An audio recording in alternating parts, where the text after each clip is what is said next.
वाले हैं for equity investors. ये मेरा स्टेटमेंट है।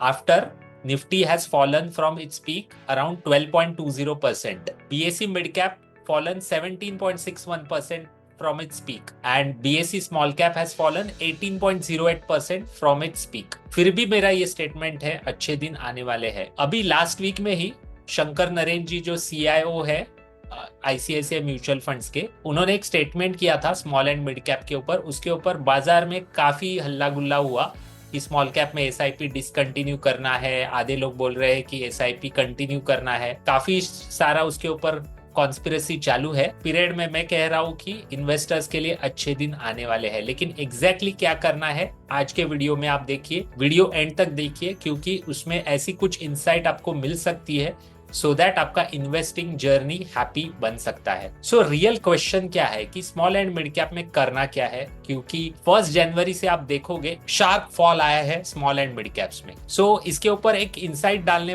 वाला मेरा एक वीडियो है, future proof wealth build an all weather portfolio for Amrit Kaal. Link मैंने टैग किया हुआ है, वो आप देख सकते हो, जिसमें मैंने काफी अच्छे आइडियाज दिए हैं, 5 स्कीम्स बताए हैं जो कि ऑल वेदर पोर्टफोलियो में आपके होने चाहिए। सेकंड क्वेश्चन है, what is your strategy in current market scenario. So exit करना है, होल्ड करना है कि बाय करना है, ये 3 चीज में से आपको डिसाइड करना है at this point of time. So हर एक स्ट्रेटजी के बारे में डिटेल में हम बात करते हैं और मेरा व्यू क्या है वो मैं आपको बताऊंगा। जो भी ये वीडियो में डिस्कस करेंगे उसमें आपको डायरेक्टली एक्शन नहीं लेना है, आपके फाइनेंशियल एडवाइजर को आपको पूछना है। ये सिर्फ वीडियो एजुकेशनल पर्पस के लिए है, इसमें कोई रिकमेंडेशन मैं नहीं कर रहा हूँ, सिर्फ मेरा स्टडी आपके सामने प्रेजेंट कर रहा हूँ। सो क्या करंट सिनारियो में एग्जिट करना चाहिए, इसका ब्लंट जवाब नहीं है, क्योंकि जो भी एग्जिट करेंगे ये मार्केट में 3 टाइप के लोग यहाँ पे एग्जिट करेंगे।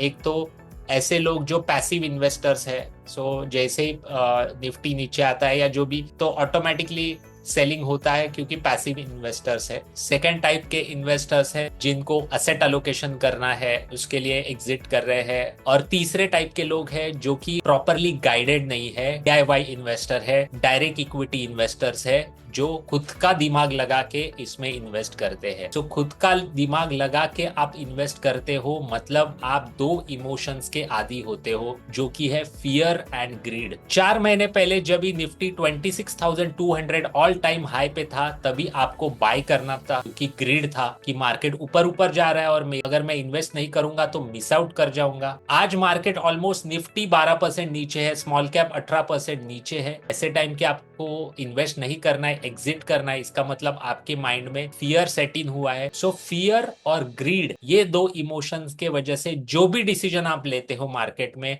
110% वो रॉन्ग होती है। सो एग्जिट नहीं करना है, इससे बेटर चॉइस है आपको एक फाइनेंशियल एडवाइजर हायर करना चाहिए जो आपको प्रॉपरली गाइड कर सके, रैशनल रख सके।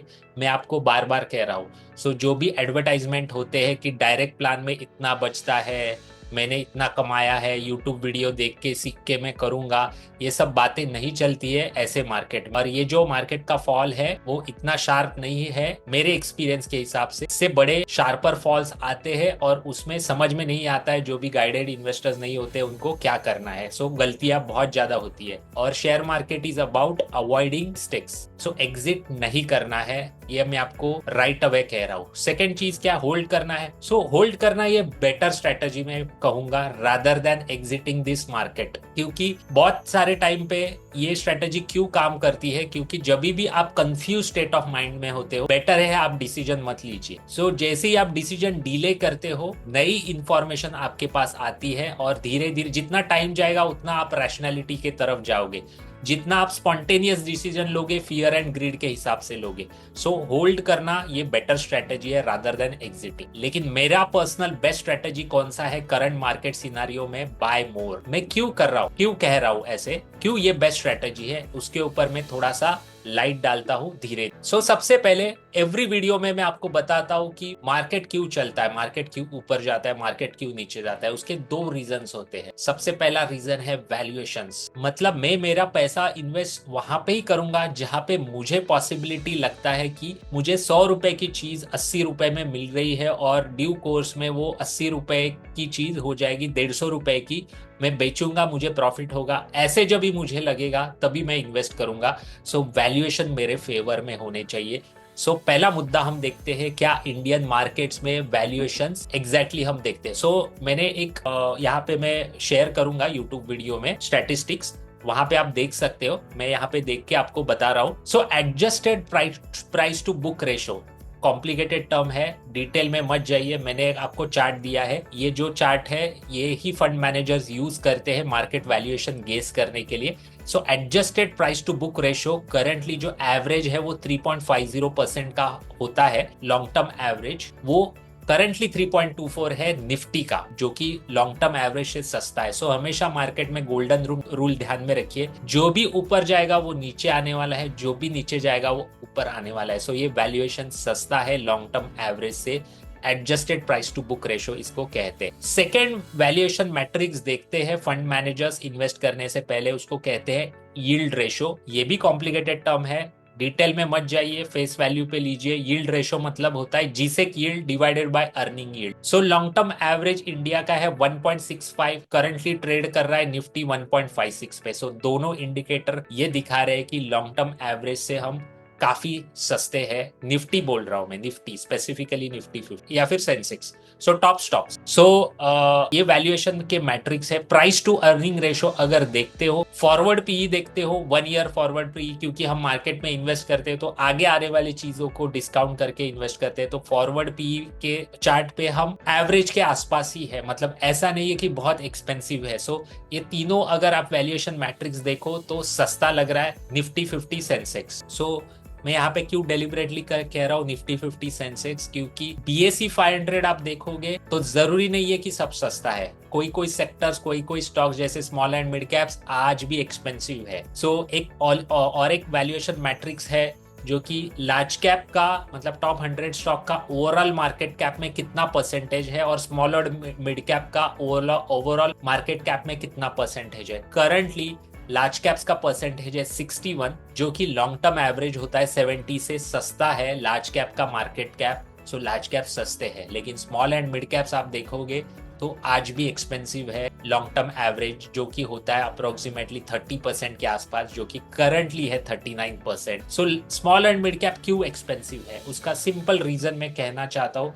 डिटेल में मैंने इसके ऊपर वीडियो बनाया है, टैग किया है, आप देख सकते हो क्यों small and mid cap expensive है। इसका रीजन है इंडिया में 2020 के पहले म्यूचुअल फंड्स में 1.5 करोड़ इन्वेस्टर्स थे। 2020 के बाद और 3.5 करोड़ इन्वेस्टर्स एडअप हुए हैं। ये 3.5 करोड़ इन्वेस्टर्स है, इन्होंने मार्केट में शार्प फॉल देखा नहीं है। लॉन्ग टर्म मार्केट मतलब 2-3 साल के लिए साइडवेज रह सकता है, 2-3 साल के लिए मार्केट डाउनवर्ड रह सकता है, ये देखा नहीं है।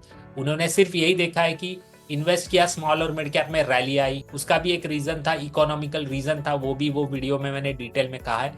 ये जो नए इन्वेस्टर्स है ये स्मॉल एंड मिड कैप्स में इन्वेस्ट कर रहे हैं और आज जैसे ही फॉल आ रहा है और पैसा डाल रहे हैं, वैल्यूएशन को नहीं समझ रहे हैं, जिसके वजह से स्मॉल एंड मिड कैप आज भी एक्सपेंसिव है। मैं आपको कैटेगोरिकली कह रहा हूँ, लेकिन वैल्यूएशन पर्सपेक्टिव से लार्ज कैप सस्ते हैं आज भी और बहुत ज्यादा पैसा। ये सेलिंग कहां से ट्रिगर हुई है? ये सेलिंग सितंबर 27, 2024 में एफआईआईज ने हेवी सेलिंग स्टार्ट किया, वहां से ये सेलिंग स्टार्ट हुई है। टिल 31 दिसंबर तक लार्ज कैप में सेलिंग आ रही थी।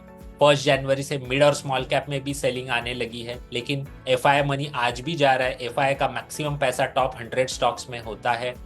लार्ज कैप सस्ते हुए हैं, मिड और स्मॉल कैप आज भी एक्सपेंसिव है। वैल्यूएशन वाइज निफ्टी सेंसेक्स सस्ता है compare to small and mid caps में कह रहा हूँ, और लॉन्ग टर्म एवरेज पे। क्यों मुझे ऐसा लगता है? अच्छे दिन आने वाले हैं। वैल्यूएशन का एक पैरामीटर मैंने बताया, दूसरा पैरामीटर अर्निंग, कंपनियों की अर्निंग लास्ट क्वार्टर में थोड़ी सी सबड्यूड थी। उसका एक मेजर रीजन था जून 2024 में जनरल इलेक्शंस थे, तो गवर्नमेंट ने अपना जो कैपेक्स बजट था वो सही से इस्तेमाल नहीं किया था at that point of time. Plus inflation भी ज्यादा था, तो लोग खर्चा नहीं कर पाए, गवर्नमेंट खर्चा नहीं कर पाई, इन अ वे स्लो डाउन, मतलब अर्निंग्स कंपनियों के अच्छे नहीं आए। सो इंडिया का जीडीपी ग्रोथ 5.4% के आसपास था, लेकिन ये क्वार्टर के आप रिजल्ट देखोगे तो quarter on quarter profit growth 8.9% की हुई है। ईयर ऑन ईयर देखोगे तो प्रॉफिट ग्रोथ 8% की हुई है, जो कि बहुत अच्छी होती है। लेकिन सीएनबीसी और कोई भी न्यूज चैनल पे या यूट्यूब चैनल्स पे इसके ऊपर बात नहीं हो रही है। सो ये अर्निंग्स अगर आ रहे हैं, मार्केट अगर नीचे गिर रहा है, तो इसका मतलब वैल्यूएशन आपके और मेरे फेवर में आ रहा है, ये आपको समझना पड़ेगा। थर्ड पैरामीटर इन्फ्लेशन, यहाँ पे मैंने चार्ट लगाया हुआ है, आप देख सकते हो। अक्टूबर 2024 में कंज्यूमर प्राइस इन्फ्लेशन 6.21 था, ये डिक्लाइन होके 4.31 आया है। सो इसका मतलब क्या है, सिंपल भाषा में बताऊं तो महंगाई अगर कम होती है, अगर मेरा टैक्स का पैसा बचता है, जैसे मैंने लास्ट वीडियो में मैंने बताया था, पर अगर आपका 25 लाख का इनकम है तो आप अराउंड 1 लाख रुपए आप बचाओगे अप्रोक्सीमेटली, और इन्फ्लेशन भी कम हो गया तो आप ज्यादा खर्चा करना चाहोगे। ज्यादा खर्चा करोगे, ऑटोमेटिकली जीडीपी में ग्रोथ आएगा, कंपनियों की अर्निंग्स आएगी, प्रॉफिट आएगा, वैल्यूएशन आपके फेवर में आएगा। सो इन्फ्लेशन सस्ता हुआ है, कहीं किसी इसके ऊपर बात नहीं हो रही है, सिर्फ स्मॉल और मिड कैप्स में महंगाई है। शंकर नरेन जी ने ये कहा है, इसके ऊपर ही आर्ग्यूमेंट चालू है, मार्केट फॉल के ऊपर फियर मॉन्गरिंग हो रहा है। लेकिन जो फंडामेंटल चीजें होती है, ये होती है जो मैं डिस्कस कर रहा हूँ। नेक्स्ट चीज आरबीआई कट, रेट कट। आप सोचिए, अगर आपके ऊपर होम लोन है, बिजनेस लोन है, कार लोन है, स्लाइटली वो सस्ता हुआ है, ऑटोमेटिकली आपके पैसे बचेंगे, पैसे खर्चा करने की कैपेसिटी बढ़ेगी आपकी, ऑटोमेटिकली उसमें अर्निंग्स बढ़ेंगे, कंपनियों के प्रॉफिट्स बढ़ेंगे। जीएसटी कलेक्शन, सो अगर जिनको भी लगता है कि मार्केट में स्लो डाउन है, आप जीएसटी के नंबर्स देखिए, डायरेक्टली डेटा दिखाते हैं। हाईएस्ट जीएसटी कलेक्शन हुआ है सिंस अप्रैल 2004। अप्रैल 2004 में 2.10 लाख करोड़ का कलेक्शन हुआ था। ये मंथ में जनवरी में 1.96 लाख करोड़, जो कि हाईएस्ट है, सेकेंड हाईएस्ट है आज तक के इंडिया के हिस्ट्री का। सो आप सोचिए, जीएसटी कलेक्शन बढ़ रहा है, ऑटोमेटिकली सेल बढ़ रहा है, इसलिए जीएसटी कलेक्शन, एक्टिविटी बढ़ रही है इकोनॉमी में, सो जीएसटी कलेक्शन बढ़ रहा है, सो अर्निंग्स आएंगे।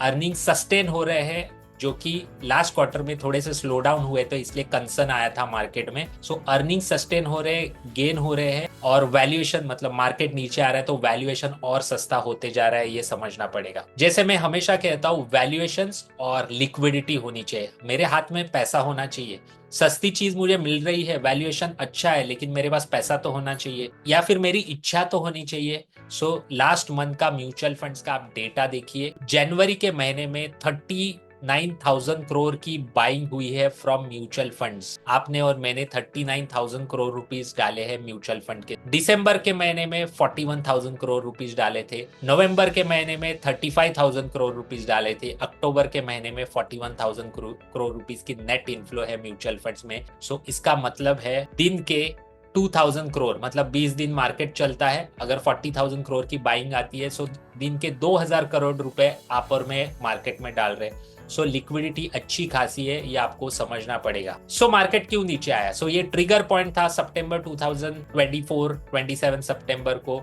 ट्रम्प के इलेक्शन कैंपेन थे। ट्रम्प ने कुछ 2-3 स्टेटमेंट कर दिए टैरिफ वॉर के बारे में, आज भी वो चालू है, चालू रहेंगे नेक्स्ट 4 साल तक। आप इसके ऊपर एकदम कंफर्म दीजिए, ये सब स्टोरी चालू रहेंगे। सो एफआई का डेटा मैंने यहाँ पे डाला है, अक्टूबर महीने से सेलिंग चालू थी, आज भी चालू है, लेकिन ये स्टेटमेंट मार्क कर लीजिए, आने वाले 3 महीने में ये जो नंबर्स है, निगेटिव और रेड नंबर्स दिख रहे हैं, यही नंबर्स आपको ग्रीन दिखेंगे। निश्चिंत रहिए, क्योंकि ऊपर के जो मैंने रीजंस बताए हैं वो इंडिया के फेवर में आ रहे हैं, और जो पैसा होता है हमेशा प्रॉफिटेबिलिटी चेज करता है। जो इंडियन मार्केट की वैल्यूएशंस और प्रॉफिटेबिलिटी है, वो यही इंडिकेट कर रही है कि एफआई को पैसा यहाँ पे इन्वेस्ट करना पड़ेगा, जो भी हो जाए। सो जैसे डॉलर इंडेक्स कूल ऑफ हो जाता है, जो कि होना है, जो भी मैग्निफिसेंट 7 स्टॉक्स है यूएस के, जैसे ही कूल ऑफ होना चालू करेंगे, रुपी थोड़ा सा स्टेबल हो जाएगा, ऑटोमेटिकली एफआई का पैसा आएगा। निश्चिंत रहिए, अगर आपने आज के टाइम पे मार्केट से एग्जिट कर लिया तो आपको ये बेनिफिट नहीं मिले। होल्ड किया या फिर बाय मोर किया, ऑफ कोर्स आपको ये बेनिफिट मिल सकता है। सो मुझे ऐसे लगता है कि एक बड़ी बुल रन आएगी, सेक्टर्स में आएंगी, कई सेक्टर्स में आएंगे। अक्रॉस द बोर्ड जैसे लास्ट 2024 में आई थी वैसे रैली मुझे नहीं लगता आएगी, लेकिन अगर आप इंटेलिजेंट स्मार्ट इन्वेस्टर हो तो बहुत अच्छे पैसे बना सकते हो आज भी।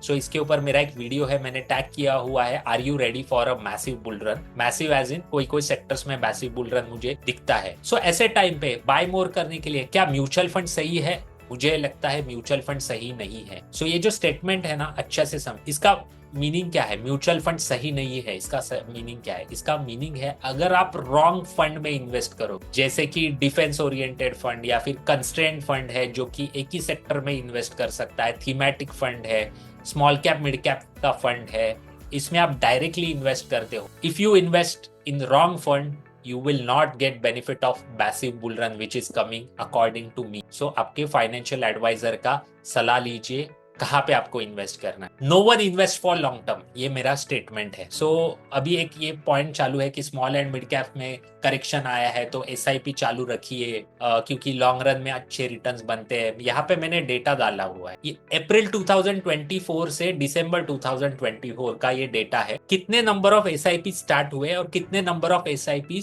का पॉज हुए या फिर उसका टेन्योर कंप्लीट हो गया या फिर डिसकंटिन्यू हुआ, उसका ये डेटा है। सो अप्रैल 2020 हर एक आप जस्ट याद कीजिए वो मंथ में मार्केट क्या था। सो अप्रैल 2024 में 52% का ये डिसकंटिन्यूड रेशियो है, मतलब नए जो एसआईपी स्टार्ट हुए कंपेयर टू जो डिसकंटिन्यू हुए उसका 52% का, मतलब आधे एसआईपी बंद हो गए, उससे ज्यादा चालू हो गए। लेकिन जैसे ही मार्केट नीचे आना चालू हो गया, आप समझ लीजिए अक्टूबर 2024 में ये रेशो बढ़ के 52% का हो गया 61%।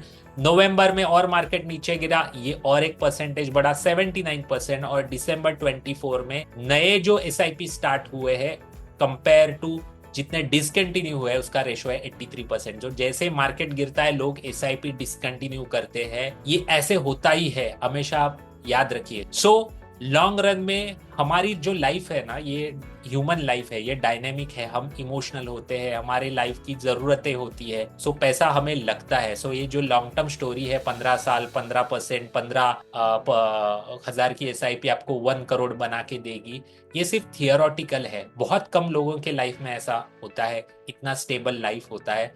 सो लॉन्ग टर्म के ज्यादा लॉन्ग टर्म के बारे में मत सोचिए, आपका फाइनेंशियल प्लान अच्छे से बनाइए और नेक्स्ट 3 साल में क्या हो सकता है उसके ऊपर ध्यान रखते हुए आपकी इन्वेस्टमेंट्स कीजिए। सो अगर आप सोचते हो स्मॉल कैप में आप 10-15 साल तक एसआईपी चलाओगे, बहुत मुश्किल है। कर सकते हैं, थियोरेटिकली कर सकते हैं, ऐसे बहुत कम लोग हैं जिन्होंने ये किया हुआ है। जो भी एडवाइजर आपको कहते हैं उनको ऐसे पोर्टफोलियो दिखाने के लिए कहिए जिनका स्मॉल और मिड कैप में लास्ट 10 साल से या लास्ट 15 साल से एसआईपी कंटिन्यू है। बहुत कम लोग होते हैं क्योंकि जैसे मैंने कहा हमारी लाइफ डायनेमिक होती है। सो आने वाले 3 साल में क्या स्मॉल और मिड कैप्स अच्छे रिटर्न्स दे सकते हैं कंपेयर टू लार्ज कैप? मुझे ऐसा नहीं लगता है। सो अकॉर्डिंगली आपको डिसाइड करना चाहिए। सो मुद्दा यही है, no one invest for long term. Next 3 साल के की सोच रख के इन्वेस्टिंग डिसीजंस लेनी चाहिए, प्रोवाइडेड आपका फाइनेंशियल प्लान एटलीस्ट 20 इयर्स का या आपके लाइफ का आपके पास क्रिएटेड हो। रैंडम आप इन्वेस्टिंग करते हो, आपका पैसा नहीं बनेगा,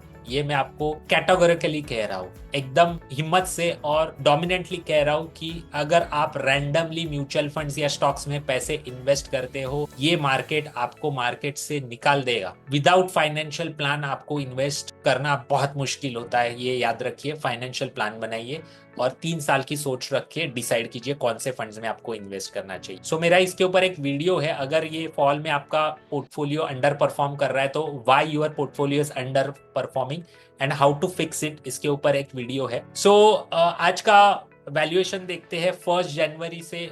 जैसे मैंने लास्ट 3 महीने से मैं वीडियो बना रहा हूँ, उसमें आपको बार बार कह रहा हूँ स्मॉल एंड मिड कैप में अगर आपने प्रॉफिट बनाया है तो आपको प्रॉफिट बुक करके सोच लेना चाहिए कि कहाँ पे आपको वैल्यूएशन अच्छा लगता है। सो 31 दिसंबर तक तो स्मॉल और मिड कैप में करेक्शन नहीं आ रहा था, 1 जनवरी से शार्प करेक्शन आया। सो आप स्टैटिस्टिक्स देख सकते हो, सेंसेक्स 1 जनवरी से 2.52% नीचे है, निफ्टी 2.54% नीचे है, मिड कैप 12% नीचे है, स्मॉल कैप 14% नीचे है। और हर एक वीडियो में मैं कह रहा हूँ प्राइवेट बैंक्स, फाइनेंशियल्स, कंजम्पशन और एफएमसीजी, ये सेक्टर मुझे अच्छे लगते हैं क्योंकि वैल्यूएशन कंपेयर टू बाकी डिफेंस, रियलिटी, इंफ्रास्ट्रक्चर इससे कंपैरेटिवली अच्छा है। सो जहाँ पे वैल्यूएशन एक्सेस है वहाँ पे मार्केट ने बहुत मार दी है, जहाँ पे वैल्यूएशन रीजनेबल है या रिलेटिवली अच्छे है वहाँ पे मार्केट इतना नहीं गिरा है। जैसे ये चार्ट में आप देख सकते हो, निफ्टी फाइनेंस सिर्फ 1.36% नीचे गिरा है और ऑटो 1.87, क्योंकि कंजम्पशन बढ़ने का एक्सपेक्टेशन है ड्यू टू